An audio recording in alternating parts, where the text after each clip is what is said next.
Nouvelle édition du journal sur Congo 26 Télévision. Bienvenue à tous, le sommaire. En moins d'un mois, une troisième réunion du Conseil de sécurité des Nations Unies à New York, cette fois-ci convoquée par la Chine. Encore des condamnations du Rwanda pour violation de l'intégrité du territoire national de la RDC, mais pas de sanctions contre l'agresseur. Plus question de morceler les parcelles en RDC. La décision est rendue publique à travers un arrêté du ministère des Affaires foncières portant interdiction du morcellement des parcelles et fixation de la superficie, signé ce 20 février 2025. Et puis, il n'y aura pas de circulation alternée sur plusieurs artères de la ville de Kinshasa dès le 25 février. Au-delà de l'incivisme de plusieurs conducteurs des engins automoteurs, la méthode dite sens unique a démontré beaucoup de faiblesses dans son application. Après le sommaire, voici le développement de cette édition du journal. Nous ouvrons avec cette nouvelle. L'exécutif provincial rassure la population quinoise qu'aucun élément de l'armée rwandaise ou de ses supplétifs n'a été arrêté à Kinshasa. Contredisant ainsi les rumeurs récentes, il appelle la population au calme et à collaborer avec les forces de défense pour maintenir la sécurité de la ville. Suivez le premier citoyen de la ville au sortir de la réunion de sécurité.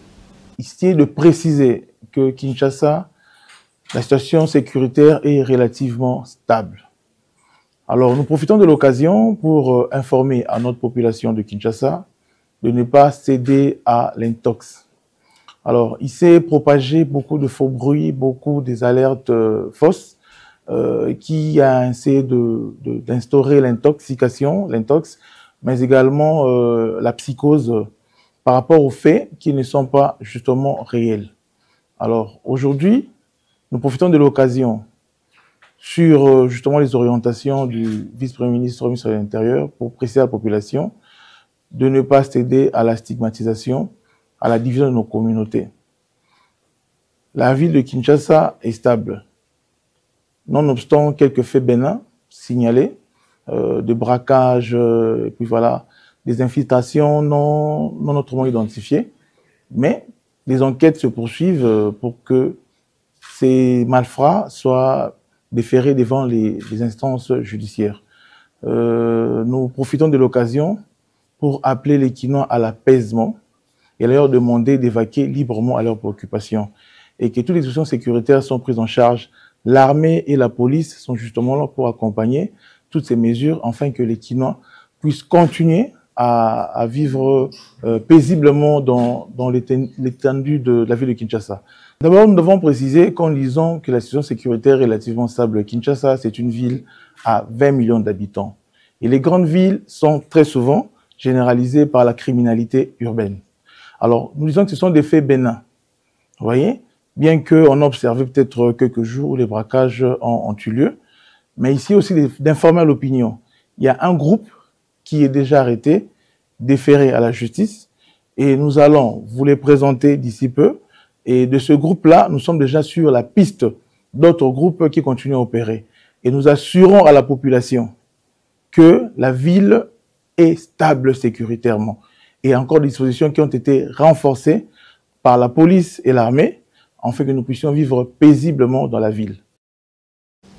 Le président kényan Ruto a accueilli mercredi une délégation mixte composée de députés nationaux et de membres du gouvernement congolais. Conduite par l'homme Mende Omalanga, cette rencontre centrée sur la crise sécuritaire dans l'est de la RDC a permis d'évaluer les résolutions du sommet conjoint EAC-SADC en Tanzanie et du Conseil de paix et sécurité de l'UA lors du 38e sommet à Addis Abeba. Au cours de la réunion du Conseil de sécurité des Nations Unies consacrée mercredi 19 février à la crise en RDC, la ministre des Affaires étrangères a dénoncé le silence de la communauté internationale et ses déclarations jugées inutiles. Elle a exhorté au respect de principes fondamentaux de l'ONU, notamment la paix et la sécurité. Nous saluons la récente décision du Conseil des droits de l'homme de l'ONU d'ouvrir une enquête sur les exactions dans l'est de la RDC, ainsi que l'appel de la CPI à recueillir des éléments de preuve sur ces crimes pour traduire les responsables en justice. Nous appuyons également la résolution du Parlement européen demandant la suspension de l'accord sur les matières premières entre l'Union européenne et le Rwanda, signé en février 2024, alors que Kigali armait le M23. Mais ce Conseil, toujours inactif, est le seul capable d'empêcher de nouveaux massacres et l'expansion de l'occupation. Il lui revient d'adopter des mesures robustes qui non seulement arrête les violences perpétrées par les troupes rwandaises et leurs supplétifs du M23, mais aussi met un coup d'arrêt au soutien d'un État membre de l'ONU à un groupe terroriste cherchant à renverser un gouvernement légitime et démocratiquement élu. Ce conflit ne se limite pas aux violences militaires, au pillage de nos ressources ou au déplacement, dépeuplement de nos territoires. C'est un projet politique porté par le Rwanda à travers le M23 et l'AFC visant à renverser notre régime par la force. Mais la République démocratique du Congo a fait le choix de la démocratie. Une démocratie en construction, certes, mais la nôtre. Nous avons choisi la liberté sous un régime civil et non la soumission aux armes. Nul ne peut nous arracher ce choix, surtout pas un régime qui, depuis 3 décennies, s'efface derrière un homme qui confond l'État avec son pouvoir personnel. Ce contraste est saisissant. D'un côté, un peuple qui bâtit son avenir sur la volonté populaire, de l'autre, un régime qui ne survit que par la force, l'intimidation et la répression. Aujourd'hui, ce modèle de gouvernance par la peur tente de s'imposer chez nous. Ce n'est pas seulement une guerre pour un territoire, mais une guerre contre notre choix souverain d'un avenir différent. Le M23 et ses soutiens rwandais cherchent à imposer par les armes ce que les urnes ont rejeté. Mais le peuple congolais dit non. Un peuple dont l'âge moyen est de moins de 25 ans, un peuple marqué par la guerre et les promesses ajournées, mais qui refuse la loi des armes. Il veut choisir ses dirigeants dans les urnes et non sous la menace des canons. Il refuse d'être la génération sacrifiée d'une violence imposée de l'extérieur. Lors de ce Conseil de sécurité de l'ONU, la chef de la diplomatie congolaise a accusé le Rwanda de représenter une menace directe en RDC, préparant un véritable carnage. Elle a insisté sur la nécessité d'une action immédiate pour mettre fin aux hostilités et obtenir le retrait des troupes rwandaises du territoire congolais. Thérèse Kaikwamba. Le Rwanda prépare un carnage à ciel ouvert avec une brutalité qui rappelle les heures les plus sombres de notre histoire. Le 26 janvier, j'avais prévenu. Aujourd'hui, ces mots sont réalité. En 48 heures seulement, plus de 4000 morts à Goma. Des hommes et des femmes abattus. Des enfants témoins d'exécutions sommaires, tués sans distinction ou exécutés avec une précision glaçante, comme le chef coutumier de Kiziba, abattu avec son épouse et ses 3 enfants le 11 février, comme l'artiste Delka Idengo, assassiné le 13 février pour imposer le silence. Et ce que nous ne savons n'est qu'une infime partie de l'horreur qui nous parvient. Mais l'horreur ne s'arrête pas aux exécutions. À Goma, la vie est suspendue, prise en otage par la guerre. Plus de 4500 blessés ont afflué vers des hôpitaux débordés. 500 corps ont été retrouvés calcinés dans la prison de Munzenze après des exécutions en masse. Chaque jour, la Croix-Rouge et le CICR ramassent des cadavres dans les rues, tandis que les morgues dépassent leurs capacités. Dans des camps de fortune, les cas de Mpox, choléra et rougeole se propagent, menaçant des milliers de déplacés sans accès à l'eau potable. Ceux qui survivent risquent de mourir autrement, sans aide, sans soins, sans évacuation. Les humanitaires sont pris pour cible, l'accès aux sinistrés bloqué.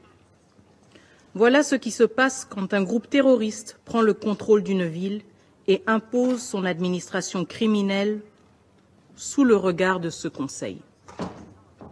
Ce Conseil qui observe, ce Conseil qui condamne, mais ce Conseil qui n'agit pas. Plus question de morceler les parcelles en RDC. La décision est rendue publique à travers un arrêté du ministère des Affaires foncières portant interdiction du morcellement des parcelles et fixation de la superficie signé ce 20 février 2025. D'après cette décision, il est interdit aux chefs de division du cadastre d'octroyer des numéros cadastraux et aux conservateurs des titres immobiliers de signer des contrats de location et d'établir des certificats d'enregistrement des parcelles. À partir du 25 février 2025, la mesure de circulation alternée à Kinshasa, également appelée route à sens unique, sera suspendue. Cette décision annoncée par le ministère de l'Intérieur fait suite à une évaluation menée sous la présidence du vice-premier ministre Jacquemain Chabani et Ebenezer Bwanga.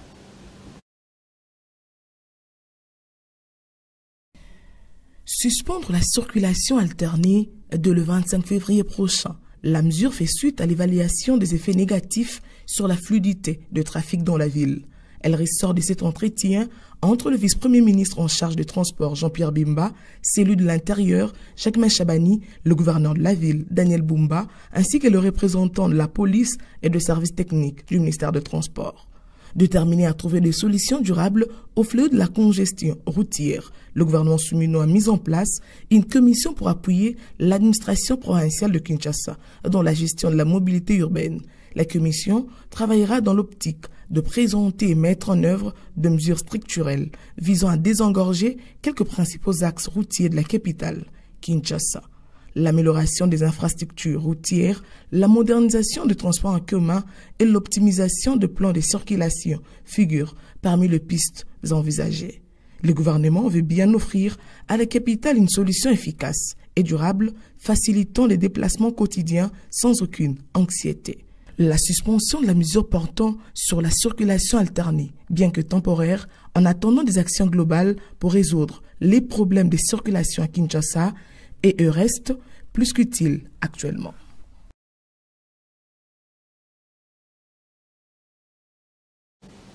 La grille de tarification de transport en commun dans la ville de Kinshasa n'a pas survécu au bras de fer entre l'hôtel de ville et les conducteurs privés réunis au sein de l'Association des chauffeurs du Congo, d'où la préoccupation où en étant dans l'application de cette mesure que d'aucuns taxés de salvatrice de l'autorité urbaine au regard de la situation sur le terrain. Patrick Leconi s'est penché sur cette question.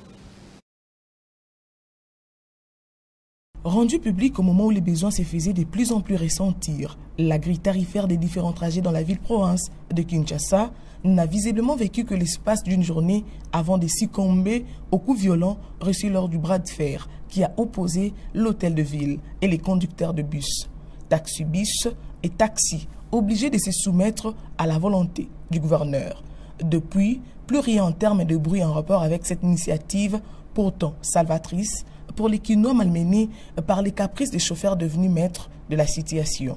À noter pour cela que la grille tarifaire de l'autorité urbaine visait comme objectif mettre fin à la liberté d'enjusser les conducteurs dans la fixation de prix de la course. On regarde la situation sur le terrain, il faut dire que la balance fait des conducteurs gagnants de l'épreuve au grand damné des 13 millions d'habitants de la ville de Kinshasa invités de débourser quotidiennement plus que prévu pour attraper un moyen de transport pouvant conduire au lieu de service ou ramener chacun à son domicile après une journée de dur labeur.